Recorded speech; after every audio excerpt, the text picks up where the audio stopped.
Hello students, इस video में हम कॉस्ट एस्टिमेशन के बारे में पढ़ेंगे। तो आइए देखते हैं हम कौन कौन से टॉपिक्स पढ़ने वाले हैं। फर्स्ट हमारा होगा introduction to the topic cost estimation के बारे में कि कॉस्ट एस्टिमेशन होता क्या है। Second will be elements of cost estimation in project management कि जब हम कॉस्ट एस्टिमेशन करने जाते हैं तो कौन कौन से एलिमेंट्स को कंसिडर किया जाता है। Third will be process of cost estimation, कौन कौन से स्टेप्स फॉलो किए जाएंगे कॉस्ट एस्टिमेशन परफॉर्म करने में। और हमारा आज का लास्ट होगा प्रोजेक्ट कॉस्ट एस्टिमेशन टेक्निक्स, किन किन टेक्निक्स को यूज़ करके हम कॉस्ट एस्टिमेशन कर सकते हैं। तो चलिए स्टार्ट करते हैं विद इंट्रोडक्शन कि कॉस्ट एस्टिमेशन क्या होता है। Cost estimation in project management is the process of forecasting the cost and other resources needed to complete a project within a defined scope. तो कॉस्ट एस्टिमेशन जब हम कोई भी प्रोजेक्ट बना रहे हैं तो उसमें प्रोजेक्ट मैनेजमेंट करते हैं तो उसमें सबसे पहले हमने कॉस्ट एस्टिमेशन करनी होती है। इसमें क्या होता है कि जो हमारा एक प्रोजेक्ट है इसमें क्या क्या कॉस्ट इन्वॉल्व होगी, इस प्रोजेक्ट को कंप्लीट करने में क्या क्या कॉस्ट लगेगी, क्या क्या रिसोर्सेज होंगे, तो इनकी हम प्रिडिक्शन करते हैं, पहले से इनको फाइंड आउट करके रखते हैं। तो इस प्रोसेस को कॉस्ट एस्टिमेशन बोलते हैं। जैसे मान लीजिए हमने एक ब्रिज बनाने का कॉन्ट्रैक्ट लिया है, प्रोजेक्ट है हमारा कि हमने ब्रिज बनाना है। उस एक ब्रिज को बनाने के लिए कई सारे मटेरियल, कई सारे रिसोर्सेज, कई सारी चीज़ें यूज़ होंगी, तो उनकी कॉस्ट क्या है और क्या क्या रिसोर्सेज हम यूज़ कर रहे हैं, इक्विपमेंट्स यूज़ करेंगे, मशीनरीज यूज़ करेंगे, लेबर होगी, तो इन सब की ओवरऑल कॉस्ट क्या आ सकती है, इसको हम प्रोजेक्ट स्टार्ट करने से पहले एस्टिमेट करते हैं, फाइंड आउट करते हैं, तो उसको कॉस्ट एस्टिमेशन कहा जाता है। Cost estimation accounts for each element required for the project and calculate a total amount that determines a project budget. तो कॉस्ट एस्टिमेशन में जैसे कि मैंने कहा बहुत सारे एलिमेंट्स इन्वॉल्व होते हैं, बहुत सारी चीज़ें होती हैं जिनसे एक प्रोजेक्ट मिलकर बनता है, जैसे मटेरियल है, लेबर है, लैंड है, इक्विपमेंट्स हैं। तो उन सब की कॉस्ट को हम फाइंड आउट करते हैं और जब उनको कंबाइन करके क्या आ जाता है हमारा प्रोजेक्ट की टोटल कॉस्ट। नेक्स्ट है हमारा elements of cost estimation in project management. तो जब हम प्रोजेक्ट मैनेजमेंट के टाइम कॉस्ट एस्टिमेशन करते हैं तो कौन कौन से एलिमेंट्स आते हैं। तो हमारे जो मेन एलिमेंट हैं उसमें फर्स्ट है हमारा direct cost. These are the cost associated with a single area such as a department और it's particular project itself. Example of direct cost include fixed labour, materials and equipment. तो direct cost क्या होती है, वो coast जो किसी एक particular department या किसी एक पर्टिकुलर चीज़ से ही कंसर्न्ड हो। जैसे हम ब्रिज बनाने का हमारा कॉन्ट्रैक्ट है तो वो कोस्ट जो हो हमारे उस एक प्रोजेक्ट से ही रिलेटेड हो, उससे ही लिंक्ड हो, वो कोस्ट क्या होती है, डायरेक्ट कोस्ट होती है। मतलब जो डायरेक्टली उस प्रोजेक्ट के साथ एसोसिएटेड हो। जैसे लेबर है, वर्कर है, वो क्या कर रहे हैं, ब्रिज बना रहे हैं, ठीक है, उसमें काम कर रहे हैं। फिर हमने उस ब्रिज बनाने के लिए ब्रिक्स लिया है, सीमेंट लिया है, तो उनकी कॉस्ट, तो ये क्या है, डायरेक्टली उस प्रोजेक्ट के साथ लिंक्ड हैं, डायरेक्टली वो ब्रिज बनाने में इन्वॉल्व हो रहे हैं। तो इस तरह की जो कॉस्ट होगी उसको हम डायरेक्ट कॉस्ट कहेंगे। सेकेंड एलिमेंट है indirect cost. These are costs incurred by the organization at large, such as utilities and quality control. इस तरह की जो कॉस्ट होती हैं ये डायरेक्टली उस प्रोजेक्ट के साथ लिंक्ड नहीं होती, पर कहीं ना कहीं हमारे उस प्रोजेक्ट या उस पर्टिकुलर डिपार्टमेंट की अगर हम बात करें या किसी भी चीज़ की बात करें, ये उसके साथ इनडायरेक्टली लिंक्ड होती हैं। जैसे क्वालिटी कंट्रोल यहाँ पे दिया है उन्होंने कि ऑर्गेनाइजेशन ने क्या किया, पूरी ऑर्गेनाइजेशन में एक क्वालिटी चेक किया है, तो उसमें उसके ये जो प्रोजेक्ट है वो भी आ जाएगा। अगर हम कुछ सिंपल से एग्जांपल से इसको समझें तो जैसे हमारा ब्रिज बनाने का काम है, बहुत सारा मटेरियल, बहुत सारे रिसोर्सेज हम यूज़ करेंगे, ठीक है, कितना मटेरियल आ रहा है, कितना इशू हो रहा है, क्या कॉस्ट थी उसकी, कितना लेबर है, कितने लोग काम कर रहे हैं, कितने लोग छुट्टी पे हैं, इन सब का जो रिकॉर्ड है वो मेन ऑफिस में या ऑर्गेनाइजेशन का हेड ऑफिस में जो भी मेन ब्रांच है यहाँ पे भी, वहाँ पे वो रिकॉर्ड हो रहा होगा, ठीक है। वहाँ पे कोई पर्सन, कोई मैनेजर या अकाउंटेंट होगा जो उसको रिकॉर्डिंग कर रहा होगा। काम, ये सारी डिटेल्स या इन्फॉर्मेशन किसकी है, उस एक प्रोजेक्ट की या उस एक ब्रिज से रिलेटेड, पर इसका काम कहाँ हो रहा है, मेन ऑफिस में हो रहा है। ये डायरेक्टली उसके साथ लिंक्ड नहीं है क्योंकि ये मेन ऑफिस का काम कर रहा है, उनके देख रहे हैं कितने एक्सपेंडिचर हो रहे हैं, क्या इनकम्स आ रही है, तो वहाँ पे ये चीज़ भी रिकॉर्ड हो रही है। तो जो पर्सन इस चीज़ को रिकॉर्ड कर रहा है, ऑर्गेनाइजेशन उसको कुछ पे कर रही है, उसको कुछ सैलरी दी जाएगी, तो कहीं ना कहीं वो सैलरी इसके साथ भी लिंक्ड होगी, इस प्रोजेक्ट के साथ भी लिंक्ड होगी। ऐसा तो नहीं होगा कि वो जो क्लर्क है, मैनेजर है या अकाउंटेंट है वो सिर्फ इसी प्रोजेक्ट की रिकॉर्डिंग करता होगा। उसके पास तो ऑर्गेनाइजेशन की सारी इन्फॉर्मेशन होगी, उसने सारे रिकॉर्ड्स मेंटेन करके रखने हैं, तो उसको जो सैलरी दी जाएगी वो हमारे इस प्रोजेक्ट में क्या होगी, इनडायरेक्ट कॉस्ट होगी। तो इस तरह की और भी कई सारी कॉस्ट होती हैं। चलिए आगे बढ़ते हैं। Some typical elements that a cost estimation will take into account include, कि कुछ और भी एलिमेंट्स होते हैं। ये हमने मेन एलिमेंट्स की बात की जिसको 2 कैटेगरीज में डिवाइड किया था, डायरेक्ट और इनडायरेक्ट में। इसके अलावा और भी कुछ चीज़ें होती हैं जो शायद डायरेक्ट और इनडायरेक्ट में आपको मिल जाएंगी, से ही रिलेटेड होती हैं। वो कौन कौन सी हैं, तो चलिए देखते हैं। इसमें हमारे पास फर्स्ट है labour. The cost of project team members working on the project both in terms of wages and time. तो लेबर क्या है, वो लोग जो उस प्रोजेक्ट पे काम कर रहे हैं, ये वर्कर्स भी हो सकते हैं, एम्प्लॉयज़ हैं, टीम मेंबर्स हैं जो प्रोजेक्ट में काम कर रहे हैं, ठीक है, मैनेजर है जो उस प्रोजेक्ट को पूरा सुपरवाइज कर रहा है, ठीक है। तो इन सारे लोगों को जो भी वेजेस सैलरी पे की जा रही है वो लेबर कॉस्ट होती है, ठीक है। चाहे हम उनको वेजेस दे रहे हैं, चाहे उनको टाइम बेस्ड हिसाब से पेमेंट हो रही है, वेज रेट के हिसाब से पेमेंट हो रही है, किसी भी हिसाब से पेमेंट हो रही है, तो वो कॉस्ट भी हम कॉस्ट एस्टिमेशन के टाइम पे कैलकुलेट करते हैं या इंक्लूड करते हैं। सेकंड है हमारे पास materials and equipments. The cost of resources required for the project from physical tools to software to legal permits। तो मटेरियल एंड इक्विपमेंट कॉस्ट में हमारी कॉस्ट आ जाती है इस प्रोजेक्ट में जो भी किसी भी तरह का मटेरियल हम यूज़ कर रहे हैं, रिसोर्सेज हम यूज़ कर रहे हैं, उन सब की कॉस्ट, ठीक है। जैसे मान लीजिए फ़िज़िकल टूल्स बोले हैं उन्होंने, मटेरियल जैसे कि ब्रिक्स यूज़ हो रही हैं, सीमेंट यूज़ हो रहा है, फिर मिक्सचर मशीन यूज़ हो रही है, इक्विपमेंट्स होके कोई हम सॉफ्टवेयर यूज़ कर रहे हैं जिसमें हम उसका एक प्रॉपर मैप बना रहे हैं कि किस तरह से हमने ब्रिज को बनाना है। तो ये सारी चीज़ों की कॉस्ट भी एस्टिमेशन के टाइम पे इंक्लूड की जाती है। नेक्स्ट है हमारा facilities. The cost of using any working spaces not owned by the organisation. तो इसमें उन सब चीज़ों की कॉस्ट आ जाएगी, उन सब जगह की कॉस्ट आ जाएगी जो ऑर्गेनाइजेशन की नहीं है। तो जैसे एक एग्जांपल बताती हूँ कि मान लीजिए हमारा ब्रिज बन रहा है, हम ब्रिज को ही कंटिन्यू करेंगे। तो हमारा ब्रिज बन रहा है तो हमने मटेरियल ला के रखा है, तो कुछ मटेरियल ऐसा होता है जिसको हमें एक प्रॉपर शेड में या कहीं पे स्टोर करके रखने की ज़रूरत होती है, उसको हम ऐसे खुला में नहीं रख सकते। तो हमने क्या किया है, कंस्ट्रक्शन साइट के पास ही हमने एक गोडाउन रेंट पे ले लिया है ताकि हम अपना वो मटेरियल जिसको हमें अच्छे से प्रिजर्व करके रखने की ज़रूरत है, स्टोर करके रखने की ज़रूरत है, हम उसको वहाँ पे अच्छे से स्टोर करके रख सकें। तो हमने रेंट पे लिया है तो हम उसका कुछ रेंट पे करेंगे, तो वो होती है हमारी फैसिलिटीज़ कॉस्ट। तो एस्टिमेशन करते टाइम ये फैसिलिटीज़ कॉस्ट को भी कंसिडर किया जाता है। नेक्स्ट है vendors. The cost of hiring third party vendors और कॉन्ट्रैक्टर्स।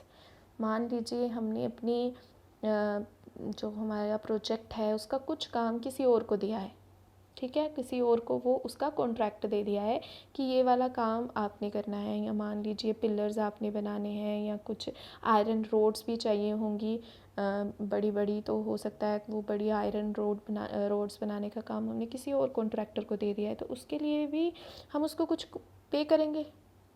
तो वो जो हम उसको पेमेंट कर रहे हैं थर्ड कॉन्ट्रैक्टर को, या उसको सब कॉन्ट्रैक्टर भी बोलते हैं, तो उसकी जो कॉस्ट होगी वो क्या इसमें आ जाएगी, वेंडर कॉस्ट में। और इसमें हमारा लास्ट पॉइंट है risk, the cost of any contingency plans implemented to reduce risk. जैसे कि आपको पता ही है, कोई भी काम करते हैं, कोई भी प्रोजेक्ट अगर हम कर रहे हैं, कुछ भी बना रहे हैं, तो उसमें कई तरह के रिस्क इन्वॉल्व होते हैं।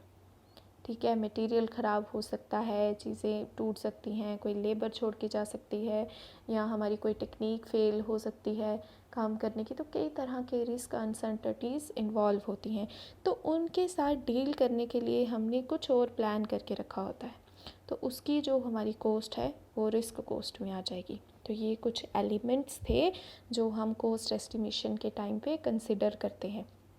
चलिए आइए आगे बढ़ते हैं। नेक्स्ट है हमारा process of cost estimation. First है define estimate purpose. Determine the purpose of the estimate, the level of detail which is required, who receives the estimate and the overall scope of the estimate. तो जब हम cost estimation करेंगे कि हमारा project जो हम करने जा रहे हैं इसमें कौन कौन सी कॉस्ट इन्वॉल्व होगी, जब हम उसको फोरकास्ट करेंगे तो सबसे पहले हम क्या करेंगे, देखेंगे कि जो हम एस्टिमेशन करने जा रहे हैं उसका क्या पर्पस है, वो हम क्यों कर रहे हैं, किसके लिए कर रहे हैं, किस लेवल तक हमें डिटेल्स चाहिए, कितनी डिटेल्स चाहिए हमें, कहाँ कहाँ से डिटेल्स चाहिए हमें, और ये डिटेल हम किसको प्रेजेंट करेंगे। तो ये सारी चीज़ों को हम सबसे पहले फाइंड आउट करेंगे। सेकंड हमारा स्टेप होगा डेवलप एस्टिमेटिंग प्लान। तो फिर हम क्या करेंगे, प्लान बनाएंगे। Assemble a cost estimating team and outline there approach, develop a timeline and determine who will do the independent cost estimate, finally create the team's schedule। तो जब हमने पर्पस फाइंड आउट कर दिया तो हम एक प्लान बनाएंगे कि किस तरह से हमने काम करना है। तो उस प्लान को बनाने के लिए हमें पहले टीम बनानी पड़ेगी, जो टीम हमारे उस प्लान को एग्जीक्यूट करेगी।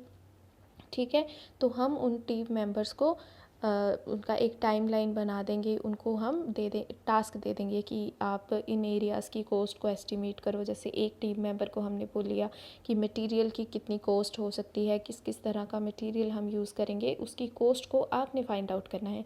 दूसरे टीम मेंबर को हम लेबर कॉस्ट को फाइंड आउट करने के लिए दे रहे हैं। फिर कुछ इक्विपमेंट्स यूज़ करेंगे, उस पर कितना हमारा खर्चा हो सकता है।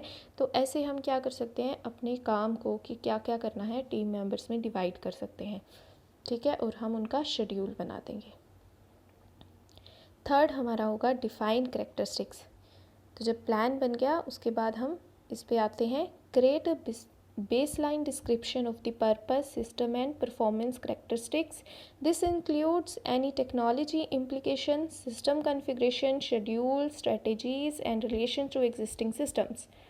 Don't forget support, security, risk items, testing and production, deployment and maintenance and any similar legacy systems. तो क्या करेंगे हम कि जो भी हम प्लान किया है, जो भी हम काम करने वाले हैं, उसकी हम एक ब्रीफ डिस्क्रिप्शन बना लेंगे कि क्या करना है, क्यों करना है, किस तरह से करना है, क्या क्या हमारी कैसी परफॉर्मेंस होनी चाहिए, कैसे हमने ये चीज़ों को परफॉर्म करना है, किस तरह की टेक्नोलॉजी हमने यूज़ करनी है, कहाँ कहाँ कौन सी टेक्निक को इम्प्लीमेंट करना है, हमारे पास किस तरह के क्या सिस्टम है, हमारा स्ट्रक्चर कैसा रहेगा, हाँ फिर क्या हमारे प्लान्स क्या होने वाले हैं, कब क्या काम परफॉर्म होगा।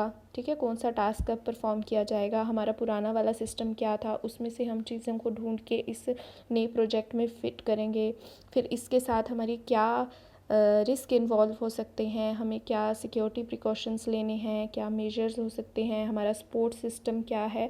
कई सारी ऐसी चीज़ों को हम मतलब नोट डाउन करके चलेंगे।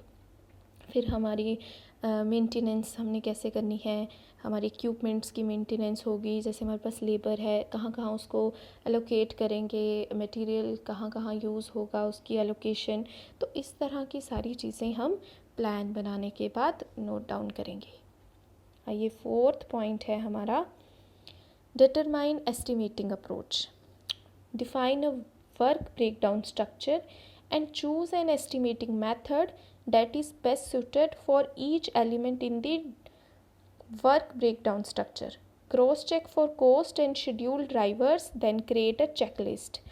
तो हम क्या करेंगे, एक हमारा अपना वर्क स्ट्रक्चर बना लेंगे कि किस तरह से हमने काम करना है और कौन सा मेथड हमारे लिए, मतलब कौन सी टेक्निक, जो एस्टिमेटिंग टेक्निक है वो बेस्ट रहेगी हमें एस्टिमेशन परफॉर्म करने के लिए, जो हर एक एलिमेंट को अपने में इन्वॉल्व कर लेगी, उसमें सारे एलिमेंट्स आ जाएंगे, हम ऐसी कोई बेस्ट टेक्निक चूज़ करेंगे।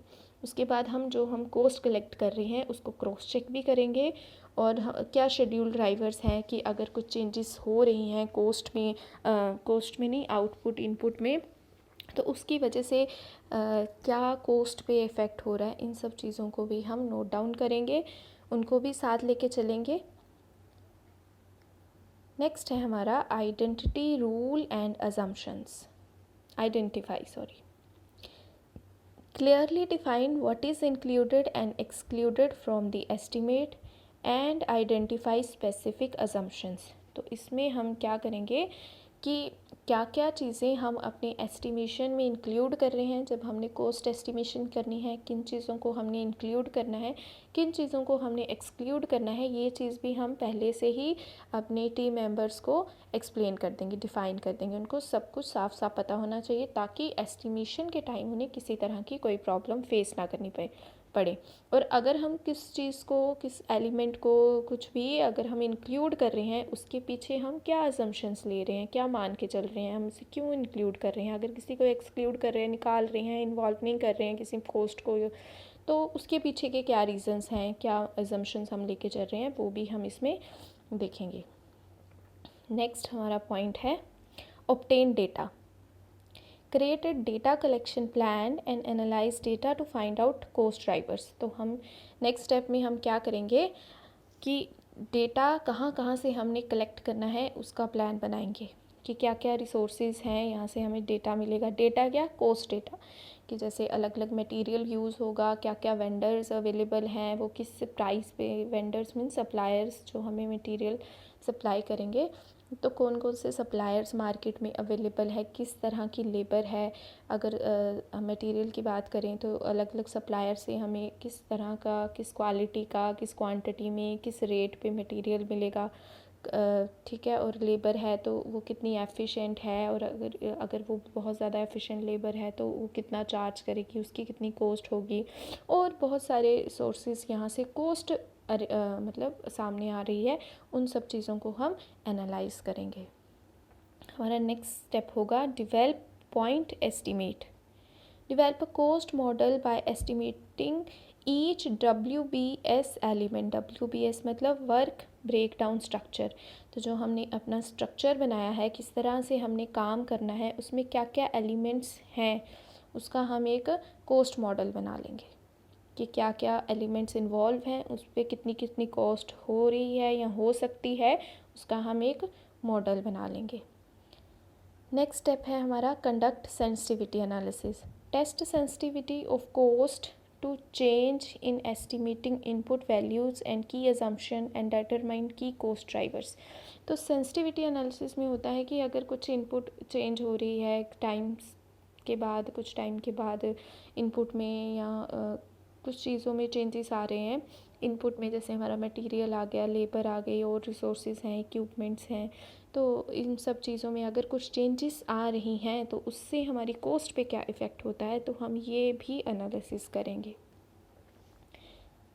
नेक्स्ट स्टेप होगा हमारा conduct risk and uncertainty analysis. Determine the cost schedule and technical risk inherent with each item on the WBS and how to manage them। तो हम रिस्क एंड अनसर्टेनिटी एनालिसिस में देखेंगे कि जो भी हम टास्क परफॉर्म करने जा रहे हैं, जो भी हमारा वर्क स्ट्रक्चर है, उसमें किस तरह के रिस्क इन्वॉल्व हैं, क्या क्या चीज़ों के डिफेक्ट होने के चांसेस हैं, कहाँ कहाँ फॉल्ट होने के चांसेस हैं, उस चीज़ों को भी, क्या चीज़ें ख़राब हो सकती हैं, कहाँ पे ब्रेक डाउन हो सकता है, तो इन सब चीज़ों को भी हम पहले से लेके चलेंगे माइंड में कि ये चीज़ें होने की संभावना है, और हम अगर ये ऐसा होता है तो हम इसको कैसे मैनेज कर सकते हैं, तो ये आ जाएगा इसमें। इसको भी हमें पहले प्लान करके रखना पड़ेगा अगर इन फ्यूचर ऐसा कुछ होता है। नेक्स्ट है document the estimate. Have documentation for each step in the process to keep everyone on the same page with the cost estimate. तो जो भी एस्टिमेट हम बना रहे हैं उसको उसकी हम डॉक्यूमेंटेशन करके रखेंगे, मतलब उसको प्रॉपर्ली रिकॉर्ड करके रखेंगे। जैसे एक टीम मेंबर, जैसे मैंने बताया था, मटेरियल एस्टिमेशन कर रहा है, कॉस्ट एस्टिमेशन, कोई लेबर एस्टिमेशन पे जा रहा है, कुछ इक्विपमेंट के एस्टिमेशन पे, या और भी जो भी रिसोर्सेज इन्वॉल्व हैं उनकी कॉस्ट एस्टिमेशन में इन्वॉल्व है।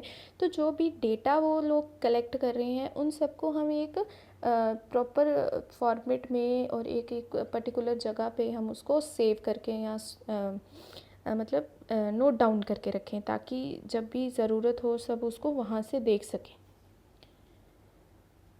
नेक्स्ट हमारा स्टेप होगा present estimate to management, brief decision makers on cost estimate to get approval.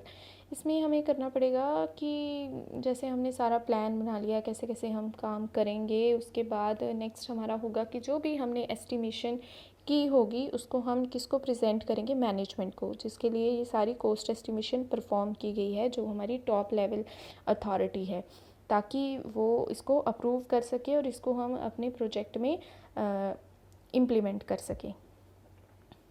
Last step होगा हमारा अपडेट एस्टिमेट।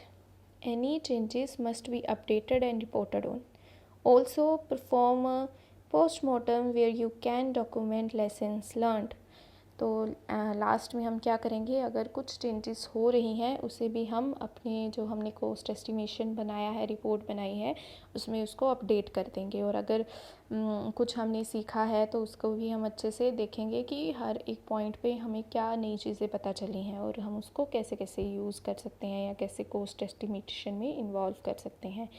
तो ये थे हमारे प्रोसेस के स्टेप कि किन स्टेप्स को फॉलो करते हुए हम कॉस्ट एस्टिमेशन करेंगे। नेक्स्ट है हमारा प्रोजेक्ट कॉस्ट एस्टिमेशन टेक्निक्स। तो जब कॉस्ट एस्टिमेशन करने जा रहे हैं तो हम कौन सी टेक्निक को यूज़ कर सकते हैं, और याद रखना है हमने कि जब भी प्रोजेक्ट मैनेजमेंट में कॉस्ट एस्टिमेशन करनी है तो जो बेस्ट हमारे लिए मेथड है, टेक्निक है, हम उसी को चूज़ करेंगे जो हमारे सारे एलिमेंट्स को इन्वॉल्व करके हमें बेस्ट एस्टिमेशन दे सके। तो चलिए देखते हैं। हमारा फर्स्ट है analogous estimating. Seek the help of experts who have experience in similar projects, or use your own historical data. If you have access to relevant historical data, try analogous estimating, which can show precedents that help define what your future costs will be in the early stages of the project. तो इसमें इस technique में क्या है कि कुछ लोग, जैसे हमारा ब्रिज बनाने का प्रोजेक्ट है तो और भी कई कंपनीज़ होंगी जो इस प्रोजेक्ट में, सिमिलर प्रोजेक्ट में काम कर रही होंगी, तो हम उन कंपनी से या कुछ लोगों से जिन्होंने पहले ही इसमें काम किया हुआ है तो हम उनकी एडवाइस ले सकते हैं, उनके एक्सपीरियंस ले सकते हैं, उनकी हेल्प ले सकते हैं जो इस चीज़ में पहले से एक्सपर्ट है। या फिर अगर हमारी ऑर्गेनाइजेशन ने पहले कोई इस तरह का प्रोजेक्ट बनाया है या इस प्रोजेक्ट पे काम किया हुआ है तो हम अपने पास्ट एक्सपीरियंसेस को, पास्ट डेटा को भी यूज़ कर सकते हैं अपनी कॉस्ट एस्टिमेशन के लिए। ठीक है। नेक्स्ट है statical modelling. There is statical modelling और parametric estimating, which also uses historical data of key cost drivers and then calculate what those costs would be if the duration or another aspects of the project is changed. तो इस method में हम क्या करेंगे, हमने cost estimation करने के लिए एक तो हमने हिस्टोरिकल डेटा यूज़ करना है की कॉस्ट ड्राइवर्स का। की कॉस्ट ड्राइवर मतलब जो मेन हमारे कॉस्ट एलिमेंट्स हैं उस डेटा को यूज़ करेंगे और कैलकुलेट क्या करेंगे हमारी कॉस्ट जो इस प्रोजेक्ट की होगी। कि मान लीजिए अगर वहाँ पे हमने 1000 यूनिट्स यूज़ किए थे, तो अगर हम यहाँ पे उसको चेंज कर रहे हैं 1000 से 1200 कर रहे हैं, तो 200,000 पे तब क्या कॉस्ट थी और अब 1200 या 200 इंक्रीज़ करने पे क्या कॉस्ट में वेरिएशंस आ सकती हैं या चेंजेस आ सकते हैं। अगर वो प्रोजेक्ट हमारा से 1 ईयर में कंप्लीट हो रहा है तो ये प्रोजेक्ट अगर हमारा 10 मंथ्स में या फिर 14 मंथ्स में कंप्लीट हो जाए, टाइम ड्यूरेशन में चेंजेस आ जाए, तो उससे क्या हमारे कॉस्ट में ओवरऑल चेंज हो सकता है, तो वो हम इससे फाइंड आउट कर सकते हैं। थर्ड है हमारा bottom up estimating. A more granular approach is bottom-up estimating, which uses estimates of individual tasks and then adds those up to determine the overall cost of the project. तो इस approach में हम क्या कर सकते हैं कि हर एक टीम मेंबर को, जो प्रोजेक्ट टीम मेंबर है या कॉस्ट एस्टिमेटर मेंबर है, उसको हम एक एक एरिया दे देंगे और वो सब लोग अलग अलग को, जब हमने एक एक एरिया दे दिया है, वो उस एरिया की कॉस्ट कलेक्ट करेंगे और उसको हम जब क्लब करेंगे तो हमारी ओवरऑल प्रोजेक्ट की कॉस्ट आ जाएगी. नेक्स्ट है 3 point estimate. Another approach is the 3 point estimate which comes up with 3 scenarios, most likely, optimistic and pessimistic range. These are then put into an equation to develop an estimation. 3 point estimator technique में क्या होता है, हम 3 तरह की conditions को लेते हैं. एक हमारी आ जाएगी बेस्ट केस, जो सबसे सही है. सेकंड हमारा इसमें आ जाएगा जैसे ऑप्टिमिस्टिक है या मोस्ट लाइकली केस आ जाएगा. और थर्ड हमारा इसमें आएगा वर्स्ट केस. तो 3 अलग अलग केसेस को लेंगे और फिर उसको एक इक्वेशन सेट करके उससे हम अपना रिज़ल्ट निकालेंगे. नेक्स्ट है हमारा reserve analysis. Reserve analysis determines how much contingency reserve must be allocated. This approach tries to wrangle uncertainties. तो हर एक प्रोजेक्ट के साथ, जैसे मैंने पहले भी बताया कि रिस्क जो है एसोशिएट होता है, कई तरह के रिस्क इन्वॉल्व होते हैं. ठीक है, तो जब अगर रिस्क इन्वॉल्व हैं तो क्या करना पड़ता है कि हमें कुछ एक्स्ट्रा टाइम और कॉस्ट हर एक एक्टिविटी को देनी पड़ती है, अलोकेट करनी पड़ती है. तो उस टाइम हम रिज़र्व एनालिसिस करते हैं. तो रिज़र्व एनालिसिस में क्या करेंगे हम कि कॉस्ट, रिस्क और अनसर्टेनिटीज़ को ध्यान में रखते हुए हम हर एक एक्टिविटी के साथ कुछ एक्स्ट्रा टाइम और कुछ एक्स्ट्रा कॉस्ट जो है एलोकेट कर देंगे और देखेंगे कि जो हमारा रिज़र्व है, हमने जो रखा हुआ है कि अगर कुछ प्रॉब्लम्स हो जाती हैं तो वो कितना रिज़र्व हमारे पास अवेलेबल है, उसके हिसाब से हम उसको एक्टिविटीज़ में एलोकेट करेंगे. नेक्स्ट है cost of quality. Cost of quality uses money spent during the project to avoid failure and money applied after the project to address failure. This can help fine-tune your overall project cost estimation, and comparing bids from vendors can also help figure out cost. Cost of quality की बात करें तो ये आ जाता है कि हमने अपने प्रोजेक्ट को अप टू द मार्क या बेस्ट करना है, बेस्ट बनाना है. तो इसके लिए हमें क्या है, किसी भी तरह को डिफ़ेक्ट्स अगर होते हैं उनकी डिटेक्शन करनी पड़ेगी, उनको प्रिवेंट करना पड़ेगा, उन्हें दूर करना पड़ेगा. कोई भी डिफ़ेक्ट, कोई भी फॉल्ट आ जाता है तो उन सब को करने के लिए, हम अपनी क्वालिटी को इम्प्रूव्ड और मतलब बिल्कुल सही रखने के लिए हमें कुछ एक्स्ट्रा कॉस्ट स्पेंड करनी पड़ती है. तो वो कॉस्ट ऑफ क्वालिटी में आता है, ताकि हमारी जो क्वालिटी है वो बनी रहे. नेक्स्ट टेक्निक है हमारी dynamic tools. Whenever you are estimating cost, it helps to use an online software to collect all of your project information. Project management software that can be used in congress with many of these techniques to help facilitates the process. Use online software to define your project teams, tasks and goals. Even manage your vendors and track cost as the project unfolds. We will show you how. तो ये कह रहे हैं कि फिर आप ये भी कर सकते हो कि कई तरह के टूल्स को यूज़ कर सकते हो. ये आपकी हेल्प ऑनलाइन भी आप कर सकते हो. जैसे आपके टीममेट्स हैं, आप ऑनलाइन उनसे डेटा लेके उसको आप कलेक्ट कर सकते हो, स्टोर कर सकते हो. ठीक है, कई सारी चीज़ों को आप अपनी प्रोसेस में यूज़ कर सकते हो जिससे आपका जो काम है वो जल्दी हो सके. ठीक है, तो इसी के साथ यहाँ पे हमारे ये टॉपिक कंप्लीट होता है. होप आप सबको ये समझ